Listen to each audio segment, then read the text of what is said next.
Le Salon de livres animaliers et de la biodiversité, deuxième édition, 4 et 5 octobre à Périgueux, au théâtre.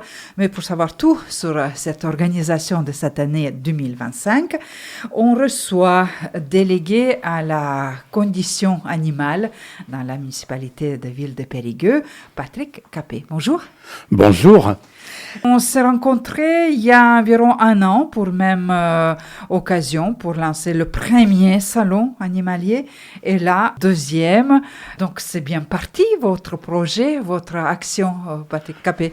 Oui, en effet, en 2023, il y a eu le premier salon du livre animalier qui était d'ailleurs une première en France, puisque ça n'existait pas. Il existe bon nombre de salons du livre, bien évidemment, mais d'une façon très stricte sur le monde animal, non, ça n'existait pas. Ce salon a été une belle réussite, une vraie grande réussite. Pratiquement un petit peu plus de 2000 personnes se sont déplacées pour venir au salon, ce qui est quand même relativement considérable. Et l'idée était bien sûr de le refaire 2 ans après, c'était de faire une biennale, c'est le cas. Nous sommes aujourd'hui en 2025, donc de retour avec le salon du livre animalier et de la biodiversité. Le mot biodiversité qui s'ajoute, si je me souviens bien, pourquoi ? Vous avez raison, la remarque est très pertinente parce qu'en fait, il s'avère que je me suis rendu compte, fort tardivement, je l'avoue, que lorsqu'on parle de conditions animales, en fait, on limite les réflexions, on limite la discussion au monde animal. Alors que dans mon esprit, d'une façon tout à fait naturelle, c'était le monde végétal, c'était le monde, c'est l'eau, l'air, la terre, c'est l'ensemble des animaux et c'est l'ensemble de la végétation. Donc, c'est effectivement la biodiversité. Donc, pour moi, c'était quelque chose de complètement acquis, complètement intégré. Il n'y avait nul doute dans mon esprit, mais je me suis rendu compte que dans l'esprit de tout le monde, non, on faisait une différence. Donc, d'où l'idée, qui n'est pas extraordinaire, mais de dire non, c'est pas simplement le salon du livre animalier, mais c'est bien le salon du livre animalier et de son environnement et de la biodiversité. C'est un petit peu suite logique de tous ces engagements que vous avez faits au sein de la municipalité de ville de Périgueux pendant ce mandat. Il y a plusieurs avancées concernant protection animale, donc l'installation de nids d'hirondelles, labellisation de parcs et jardins de refuges de biodiversité, cimetière animal, et peut-être j'oublie les autres choses, Patrick. Oui, c'est vrai que si on regarde dans le rétroviseur et si on regarde ce qui s'est écoulé, le temps qui s'est écoulé, qui somme toute a été très rapide, il est certain que ce projet de délégation de la condition animale était un projet novateur. C'était pas quelque chose qui était connu. Il n'y avait aucun repère de ce qui avait pu se faire avant de façon à se reposer dessus ou au moins en prendre une certaine inspiration. Donc c'était complètement nouveau. Et à partir du moment où on entre dans un domaine nouveau, on entre dans un domaine difficile, délicat, parce que qui dit nouveau aussi dit sur un plan très très mercantile, dit aussi ligne budgétaire, bien évidemment. C'est pas simplement l'idée elle est bonne, mais après il faut pouvoir avoir le financement pour le faire. Or il se trouve que l'engagement qui a été pris par la maire de l'époque, Delphine Labaisse, a été un engagement assez courageux d'entreprendre effectivement la délégation animale. Elle m'a accompagné dans ce projet et effectivement, elle a été d'une bonne écoute et ce qui a permis d'avoir un certain nombre de réalisations, que ce soit dans le périscolaire avec effectivement les enfants, que ce soit en projection au cinéma avec des films qui étaient plutôt tournés vers les enfants et quelquefois les adultes, et puis beaucoup de médiations animales qui sont faites autour, beaucoup de prises de conscience et surtout effectivement, vous l'avez évoqué, un élément qui est extrêmement important qui sont les refuges LPO. Un refuge LPO, qu'est-ce que c'est effectivement d'aller faire un inventaire. Il y a le parc Gamançon, le cimetière Nord, les arènes qui vont être d'ailleurs inaugurées la veille du salon. En fait, on pourrait limiter ça d'une façon très simple, c'est de dire dans les arbres, il y a des oiseaux, par terre, il y a des animaux, et puis quelquefois, il y en a qui passent dans le parc. Non, c'est pas simplement ça, c'est effectivement faire un inventaire à un instant T. Il y aura un suivi qui va se faire dans les années qui suivent, effectivement, où on va voir progresser cette biodiversité. Alors, on a quand même la chance à Périgueux d'être dans un milieu bien vert, avec beaucoup de verdure. Donc, on a la chance d'avoir un cadre qui est assez intéressant et il faut se le préserver. Et se le préserver, c'est pas simplement le laisser faire, c'est effectivement l'accompagner et le suivre. Et les refuges LPO, qui sont de la biodiversité, bien évidemment, seront là pour ça, c'est-à-dire qu'on est accompagné par la LPO, qui sont des professionnels et qui, effectivement, nous permettront de suivre dans les années à venir ce qu'il en devient, ce qu'il en est. et ainsi de suite. Donc, effectivement, ça a été un accompagnement dans le monde animal qui est allé beaucoup plus loin encore qu'on ne peut l'imaginer, ne serait-ce qu'à travers le premier salon du livre animalier et celui qui va arriver. Et effectivement, la dernière chose en date qui devrait démarrer au mois de novembre, c'est le cimetière animalier, qui effectivement est une première sur un plan de municipalité, non pas en France parce qu'il y en a d'autres, mais qui est une première au moins à Périgueux. Et là, c'est important parce qu'on entre beaucoup plus dans la relation éthique qu'il peut y avoir avec le monde animal et puis les personnes qui détiennent effectivement, qui sont détenteurs d'un animal domestique. Et là, on entre dans une relation humaine qui est quand même beaucoup plus importante. Si on revient sur ce salon, vous avez établi déjà le programme. Le salon aura lieu 4 et 5 octobre à Périgueux.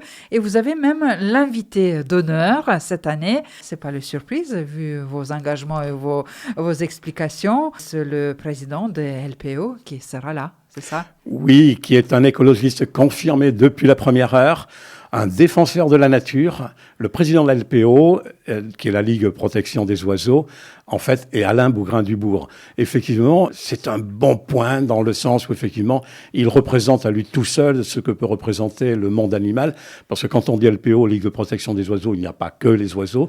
Aujourd'hui, il y a tous les animaux. Et effectivement, cette biodiversité qui est autour. Et c'est quelqu'un d'important dans la profession, qui est connu. Quand on parle d'Alain Bougrain-Dubourg, on se souvient, enfin, pour les plus anciens, des mouvements militants où il a pu rencontrer de la difficulté sur le terrain. Quand on dit difficulté, c'est pas des difficultés de salon, c'est des réelles difficultés physiques pour arriver à imposer un peu ce qui se passe aujourd'hui, la prise de conscience que l'on a. Petite parenthèse, ce que l'on ne sait peut-être pas, c'est que la LPO, ça existe depuis 1912. C'est pas quelque chose de nouveau, donc c'est vraiment une société nationale d'acclimatation de France, qui en fait, son but était effectivement de protéger déjà ce qui était le phénomène du monde animal. Déjà, on s'interrogeait beaucoup de quoi il retourne. Donc, c'est pas nouveau. Il vient, il proposera aussi les conférences sur différents thèmes. Peut-être on peut déjà annoncer à quel moment dans votre programme vous avez prévu les rencontres ouvertes au grand public. Alors, ça commencera déjà le vendredi, ne serait-ce que pour Alain Bougrain-Dubourg, qui sera là à 17h30 aux Arènes, où il y aura l'inauguration du 3e refuge LPO à Périgueux. Il y aura un début de matinée qui va se faire avec des scolaires. Donc, il y aura une projection d'un film qui est Le Robot Sauvage, qui s'adresse vraiment aux petits. Et dans la soirée, nous aurons un film que je conseille d'ailleurs à bon nombre, toute personne qui vraiment a un intérêt pour la nature, un intérêt ludique, pas forcément professionnel. Il y aura un documentaire qui s'appelle Wilding, qui est un retour à la nature sauvage. Pour le pitch un peu rapidement, c'est un jeune couple qui découvre un endroit où il n'y a plus rien, c'est complètement dénaturé, c'est complètement un vrai désastre, c'est un grand malheur. Et en fait, on voit l'évolution de cette nature quand on s'y intéresse, comment elle progresse et ce qu'elle devient par la suite. Donc une grande leçon à apprendre pour cette soirée. Et puis dans les écoles, nous aurons des interventions le vendredi dans les classes maternelles, avec Jean-Marc Battor, qui est déjà venu d'ailleurs en 2023, avec un kamishibai. Kamishibai, c'est un peu japonais, c'est vous présenter des petites gravures. On n'est pas avec là par contre, on n'est pas avec les tablettes, on est vraiment avec du papier. Les petites gravures, il est accroupi, tout le monde est assis dans la salle, et il raconte son histoire, et en même temps il fait les bruitages, l'avion qui parle, boum, et puis le petit canard, coin, coin, coin, coin, et puis ainsi de suite. Donc, mais toujours avec une idée quand même nature et biodiversité quand même en toile de fond. Et il y aura dans les écoles aussi une intervention. Là, c'est une histoire de Victor qui habitait à Notre-Dame. Donc, c'est Val Réel qui présentera ça, les aventures de pigeon, puisque c'est un pigeon. Et Victor se trouve à Notre-Dame. Il vit très heureux avec son papa Modo et sa maman Emeralda. Emeralda ils vivaient heureux, ils vivent très heureux. Et subitement, vous le savez, il y a eu l'incendie de Notre-Dame, et là, Victor se retrouve séparé de ses parents pendant l'incendie, et puis il se jette dans le vide, et là, il fait son premier vol, et Victor se retrouve du côté de Notre-Dame, où là, il y a, alors, je dirais pas des loupards, mais enfin des petits durs qui l'attrapent, et c'est un groupe qui existe déjà, il a du mal à arriver là-dedans, et puis on se rendra compte par la suite, d'ailleurs, que les petits loupards ne sont pas si méchants que ça, ils sont plutôt gentils, et petite cerise sur le gâteau, c'est qu'en allant sur Montmartre, il passe devant un arbre où il y avait une pilsonne avec des yeux dont il se souviendra longtemps et puis il y reviendra très certainement. Et puis elle est bien logée comme lui, il est quasiment sans domicile fixe. On retrouve d'ailleurs là quelque chose avec la vie contemporaine du monde des humains parce qu'il y a aussi cette connotation d'SDF qui s'en va, etc., etc. Donc on retrouve une belle histoire pour les petits et on retrouve une histoire un peu de réflexion pour les plus grands. Et là, il va rencontrer, je vais vous le faire très court sans tout dévoiler, mais il va rencontrer un peintre qui a de grosses mains, qui le récupère parce qu'il est un peu souffrant. Il le nourrit, il l'apprivoise.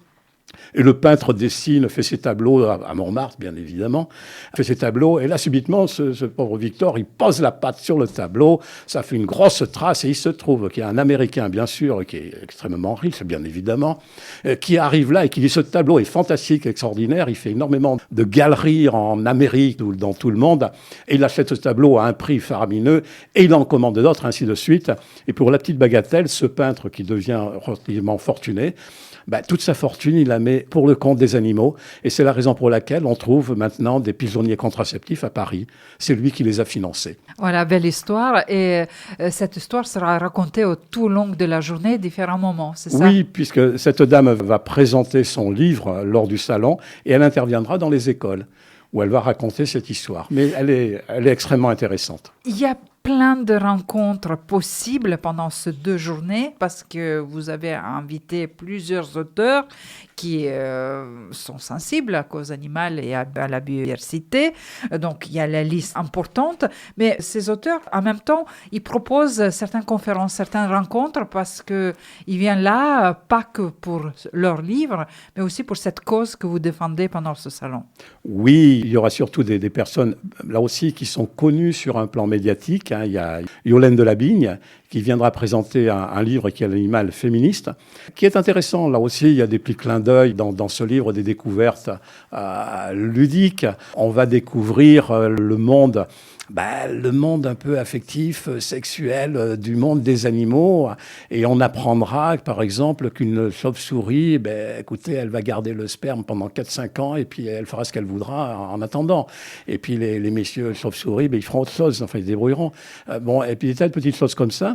On apprendra que la punaise des lits, alors elle, c'est open bar, c'est une catastrophe. Elle n'en peut plus, quoi. Elle arrête, elle fait sans arrêt, etc., etc. Mais au-delà de ça, elle parlera de choses beaucoup plus intéressantes, de cette relation de l'animal et de l'humain.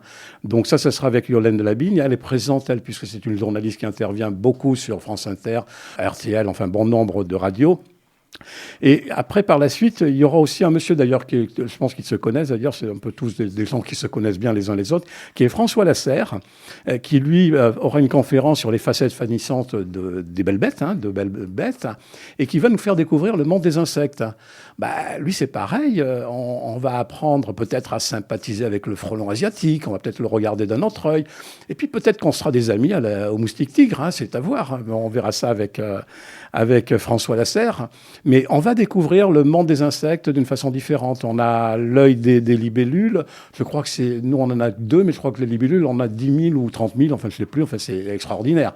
On va trouver des choses qui sont vraiment fascinantes dans ce monde des animaux et des insectes, entre autres. Oui, ça, c'est les regards des personnes qui viennent d'ailleurs. Mais là, sur place aussi, on a des choses à montrer. Par exemple, l'Atlas de biodiversité fait par Grand Périgueux. On pourra voir réellement avec cette balade sur ce thème-là. Oui, alors là, nous aurons effectivement, ça sera mené par Tanguy Perrosson, que j'ai eu l'occasion de rencontrer, qui œuvre dans l'Atlas de la biodiversité du Grand Périgueux. Alors là, ils ont un programme qui est extraordinaire, qui est fabuleux. Si on veut découvrir la nature, mais remarquez, on n'a pas que. Il y en a plein avec qui on peut la découvrir, la nature, sur un plan associatif. Et là, effectivement, il y aura une nouveauté. C'est mené par la SPA, c'est au profil de la SPA. D'une façon directe, on va faire une visite de la ville, un circuit qui est organisé par le service Ville d'Art et d'Histoire, et donc l'Atlas de la biodiversité. C'est une première, c'est-à-dire qu'on va marier la biodiversité et le monde animal avec le patrimoine. C'est-à-dire qu'on ira découvrir dans Périgueux des petites statues, des petites œuvres concernant le monde animal, avec une tête d'un animal, avec quelque chose qui lui ressemble. Et puis en même temps, on observera la biodiversité qui est autour. au niveau du végétal. Donc c'est une première. Là aussi, ça sera à 14h30 le samedi. Et là, effectivement, c'est une bonne visite à faire, extrêmement intéressante et enrichissante. Il y a une autre balade, mais celle-ci aura lieu dimanche. Oh. C'est l'époque. Ah oui, c'est la alors là c'est champignons. facile. Donc je n'ose même pas l'annoncer parce que j'ai trop peur qu'il y ait trop de monde et qu'on n'y arrivera pas. On est en pleine saison. Ça sera la découverte des champignons avec Guillaume Essartier, qui fait partie de la Société mycologique et botanique du Périgord. Alors là, c'est pareil, c'est un puissant fond, parce qu'à partir du moment où vous rencontrez ces gens-là, vous en sortez plus. Vous commencez à les écouter, puis une heure après, vous êtes encore avec. Et là, on va partir directement vers la forêt de l'Anne-Marie, où là, on aura un départ en bus qui va se faire le dimanche à 10h15, le départ d'une façon assez stricte sur le plan de l'horaire, puisqu'il faudra respecter l'horaire. Rendez-vous sera pris devant le théâtre et départ en bus à la forêt de l'Anne-Marie, où là, il va accompagner un groupe à la découverte des champignons dans leur ensemble. Et là aussi, ça va être intéressant parce qu'on va peut-être enlever des pensées que l'on n'a pas entre les champignons mauvais, bon, pas bon. Et certainement qu'on va se rendre compte qu'il y a beaucoup plus de champignons bons que de mauvais. Oui. Et que malheureusement, on en reste un peu trop avec notre cèpe. Mais le cèpe aussi fait partie des grandes richesses et des grandes rencontres. C'est qu'une partie de tous les champignons, c'est ça, on va dire comme ça. Mais il y a cet aspect aussi littéraire, il y a même une dictée animalière qui est prévue samedi. Et c'est Martine Sambrin qui va concocter le texte et cette coordination de ce dictée. Oui, à 16h30 samedi, dictée animalière par Martine Sambrin. Alors là, il y a eu énormément de monde, on en a déjà fait une en 2023, il y a eu énormément de monde, où là, Martine nous a concocté la balade automnale en forêt, et là, à mon avis, on va avoir certainement du vocabulaire sur les champignons que ça ne m'étonnerait pas, et vraisemblablement les arbres, ou je ne sais pas, les accords ou pas les accords, mais ça va être un moment aussi important. C'est un moment qui est très prisé d'ailleurs durant le salon. Cette dictée animalière attire beaucoup de monde. Parce que Lauria, ils ont un prix. C'est un seul prix qui est désigné pendant le salon. C'est ceux qui gagnent dans cette dictée. Et oui, c'est à la dictée, effectivement, qu'il y aura vraisemblablement 3 prix en fonction des âges, enfin les plus jeunes, les moins jeunes et puis les moins jeunes. Donc il y aura effectivement vraisemblablement 3 prix qui seront donnés en fonction de cette dictée qui ira dans le temps de plus en plus difficile, selon les fautes d'orthographe ou les fautes de vocabulaire ou j'en sais rien. Enfin, bon, il y aura certainement quelques fautes quand même. Il y a aussi le théâtre d'improvisation sur le thème d'animaux sera dans la grande salle samedi à la fin de journée. Vous pouvez dire quelques mots?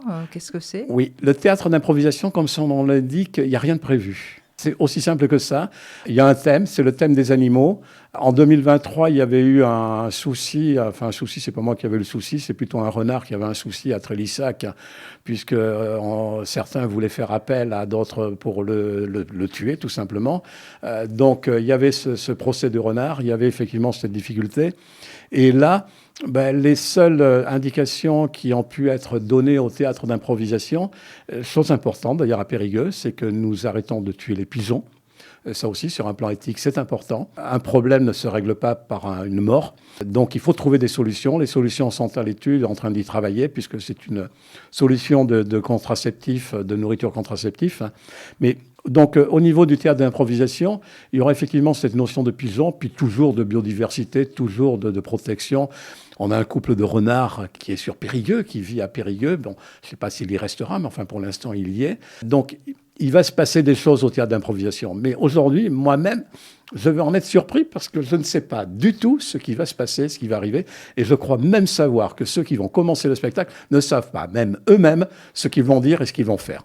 Donc on est vraiment dans l'improvisation. Et en 2023, ça a vraiment été un moment assez super, très très intéressant. Et ça passe très vite. On y passe 1 heure et on a l'impression d'y être resté 5 minutes, quoi.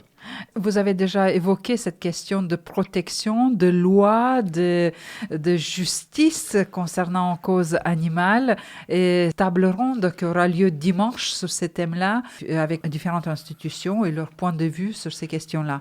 Oui, ça va être un moment avec des interventions. C'est à 15h30 le dimanche. Table ronde, en fait, là c'est déjà moins ludique, moins rigolo, parce qu'on va aborder des choses beaucoup plus graves. On peut aborder la maltraitance, on peut aborder les abandons d'animaux, les conflits de voisinage. Et pour répondre à tout ce qu'il peut y avoir d'inquiétude, de constat de ce qui a été fait, eh bien, seront présents donc le vétérinaire pompier, qui est un lieutenant-colonel des pompiers qui intervient avec les pompiers. Il y aura effectivement le référent de la police nationale, donc qui est mon équivalent, mais dans la police, là, sur un plan judiciaire. Il y aura le chef de la police municipale, qui est concerné aussi, plus la présence d'associations, donc la SPA, bien évidemment, et SOS La Libre, qui sont les deux associations où nous avons des conventions. Là, c'est intéressant parce que pour moi être confronté effectivement à ce problème de réglementation et de judiciaire, de documents, enfin d'impératifs, il y a des endroits où la police municipale peut intervenir et la police nationale ne peut pas intervenir. Et il y a bon nombre d'endroits où la SPA ne peut absolument pas intervenir. Donc il y a vraiment tout un tas de raisons judiciaires. C'est-à-dire quand on voit quelque chose, que l'on fait un signalement et on dit « ils ne font rien, il ne se passe rien », oui, mais... Le problème, c'est ce « mais », c'est-à-dire qu'il y a une réglementation, il y a des procédures, et là, effectivement, on n'est pas libre de faire ce que l'on veut. Par contre, il y a des moments où il y a des besoins qui sont vraiment très importants, et il y a une très bonne entente entre la police nationale et police municipale, y compris avec les pompiers. Nous avons eu le cas d'un sauvetage d'un chien qui était à la rue Saint-Front, dont j'ai le souvenir, où ça a vraiment mis en activité les trois instances, et ça s'est extrêmement bien passé. Donc, on a la chance, enfin la chance, ça se travaille, ça se prépare. C'est peut-être pas de la chance, c'est peut-être parce que ça s'est préparé et qu'il y a des gens intéressants et des gens qui sont intelligents et qui savent travailler ensemble. C'est plutôt ça, parce que c'est pas ça la chance. C'est effectivement plutôt le résultat d'un certain nombre d'intelligences qui fait qu'à Périgueux, il y a une très bonne entente, une très bonne coordination entre, ce soit la SPA, que ce soit avec la Fourrière, hein, puisque quand je dis SPA, c'est je pense Fourrière, que ce soit avec la police nationale, la police municipale et avec les services de la ville. Donc ça se passe extrêmement bien, je ne vais pas m'en plaindre. Hein. Donc c'est un moment pour fabuleux. Parler de tout ça et donner les bons exemples des choses que vous avez vécues dans les années précédentes. Il y a aussi une chose assez intéressante, j'ai vu dans votre programme, vous parlerez de chats, les chats qui intègrent l'école. Et apparemment c'est possible hein, dans l'enseignement aujourd'hui. Les chats, ils ont leur place. Oui, alors ça c'est Michel Bourton. Michel Bourton qui va nous parler effectivement des chats à l'école. Ce qu'il faut savoir, c'est connu puisqu'elle le parle, elle l'évoque. Michel Bourton a eu de la maltraitance, et encore je pèse mes mots, c'est plus que de la maltraitance de par sa mère durant son enfance. Donc elle a vécu quasiment quelques années, hein, c'est pas 3 jours, quels jours. Elle a vécu quelques années dans une cave. Tout simplement. Et dans cette cave venaient des chats. Donc, il venait des chats qui se cachaient lorsque la marâtre descendait ou arrivait. Donc, elle a eu une relation très, comment vous dire, plus que charnelle, vraiment intellectuelle, je ne sais pas comment l'expliquer, mais elle a eu une relation où il y a, en fait, il faut imaginer cette petite enfant, puisqu'elle devait avoir 7 ans, 5 ans, il faut imaginer cet enfant en présence des chats, mais les chats, c'est frères et sœurs, et puis les chats, c'est sa sœur, enfin, c'est vraiment, on dit l'anthropomorphisme, là, on était en plein dedans. Et puis voilà, ça c'est pour le début de son histoire, donc très marqué. Ça ne l'a pas empêché, à l'âge de 33 ans, de passer son baccalauréat. Elle est devenue prof d'histoire, géographie et de français. Et elle a découvert donc à travers ça ce que c'était les classes de plus de 40 élèves. À partir de ce moment-là, elle a parti parce qu'elle était un peu dépitée de ce qu'elle pouvait trouver à l'école, de ce qu'on a pu connaître hein, pour certains il y a longtemps. Et elle a créé une école avec à peu près 75 élèves globalement et une quinzaine de chats qui étaient librement dans cette école, qui circulaient librement. Ils allaient où ils voulaient, ce qu'il en était. Et la chose très intéressante, indépendamment du fait que la présence du chat calme tout le monde, ce qui était fabuleux, c'est que les enfants ne faisaient pas de bruit pour ne pas réveiller les chats. Ça a été extraordinaire. Enfin bon, il faut aller plus loin, il faut venir la rencontrer, parce que moi, je vous donne un résumé très, très rapide. Mais il faut imaginer aussi cette... En fait, je ne veux pas faire un parallèle, mais il y avait l'abbé Gilbert qui travaillait aussi comme ça, pour ceux qui l'ont connu, hein, qui ont connu son histoire. Et il mettait des enfants en présence d'enfants adultes, là, hein, bon, pas forcément que des petits, en présence d'animaux, et ils choisissaient les animaux qui leur convenaient. Et ils avaient des rencontres avec les animaux, ils devenaient beaucoup plus apaisés, ce qu'il en est. Donc elle a fait la même chose avec des chats, et elle a eu des résultats au niveau scolaire qui étaient fabuleux. Ouais. Extraordinaire. En plus, elle donnera une conférence à 14h30 dimanche. Donc, c'est une possibilité aussi d'écouter son expérience et son vécu. Le salon, pendant 2 jours, il aura lieu samedi 4 octobre et dimanche 5 octobre, samedi de 10h à 19h, dimanche de 10h à 18h, avec toutes ces rencontres, conférences et en même temps présence des auteurs. On n'a pas cité le nom, Patrick, mais peut-être ceux qui voudront venir, ils prendront les flyers, ils verront la présence de, je compte pas exactement, mais il y a une trentaine d'auteurs, c'est ça? C'est ça. Il y aura une trentaine d'auteurs. Ce que l'on peut en dire ou penser, c'est que ce salon sera effectivement le moment d'une rencontre entre ce monde animal, le monde végétal et l'humain. Ce sera vraiment une rencontre à ce niveau-là. Lorsque l'on regarde le programme et lorsqu'on regarde les auteurs, il y en a pour tout le monde. Il y en a pour tout le monde. Et puis, le point commun pour ce tout le monde, c'est la nature.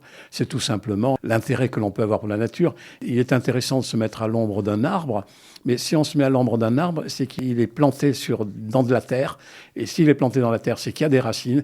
Et ces racines, elles vont rencontrer tout un monde que l'on ne connaît absolument pas, sauf les professionnels, qui est ce qui se passe dans la terre. Dans la terre, s'il n'y avait pas de vers de terre, nous ne serions pas sur Terre. Nous n'existerions pas. Tout ce que l'on voit autour de nous n'existerait pas.